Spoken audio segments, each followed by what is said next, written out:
प्रयागराज में पत्रकार एलएनसी की नृशंस हत्या, कानून व्यवस्था पर उठे सवाल। संगम नगरी प्रयागराज में कानून व्यवस्था एक बार फिर सवालों के घेरे में आ गई है। सिविल लाइंस इलाके में प्रसिद्ध पत्रकार एलएनसी पर चाकू से हमला किया गया, जिसमें उनकी मौत हो गई।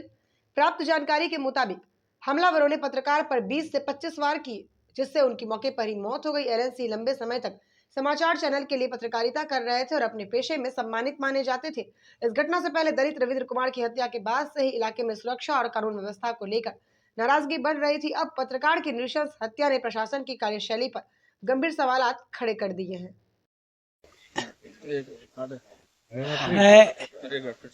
मेरा चचेरा भतीजा है, आपके पत्रकारिता से जुड़ा हुआ है।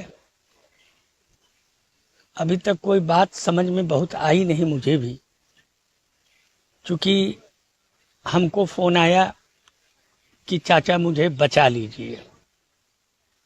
उस दरमियान मैं डॉक्टर यूबी यादव साहब के यहाँ बैठा था। तत्काल मैंने अपने कुछ जूनियर अधिवक्ता उनको बोल दिया कि भाई तुरंत पहुंच जाओ, और इंस्पेक्टर सिविल लाइन को, और मैं खुद भी तुरंत चल दिया।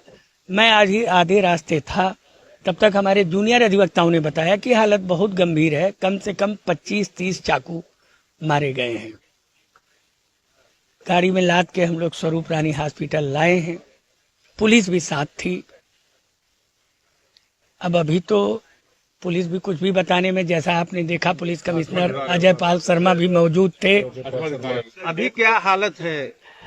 मेरे ख्याल से तो आप जीरो ही समझिए। अब क्या लगता है जब तक ऑफिशियल जिस तरह से पत्रकार सुरक्षित नहीं है, लगातार जिस तरीके से प्रयागराज में घटनाएं हो रही हैं, अब पत्रकार भी सुरक्षित नहीं है। बिल्कुल, मैं इस चीज को एकदम गलत मानता हूं कि पुलिस प्रशासन कम से कम इस बात की, पत्रकार अधिवक्ता इस टाइप के लोग के ऊपर अगर हमला होता है और इस तरह से, आप जान के रखिए कम से कम 25-30 बांका जो होता है चापड़, उससे काटा है। पूरा फुटेज देख लीजिए। उसके बस्ते में आपका ये कैमरा जो आप लिए हुए हैं ये भी है, मोबाइल्स हैं। क्या भतीजे ने कभी कोई विवाद, किसी तरीके कोई रंजिश बताई थी? नहीं, कोई रंजिश तो नहीं बताई अब तक। केवल आज, मतलब ऐसे तो उसकी कोई रंजिश हमें लगता नहीं है।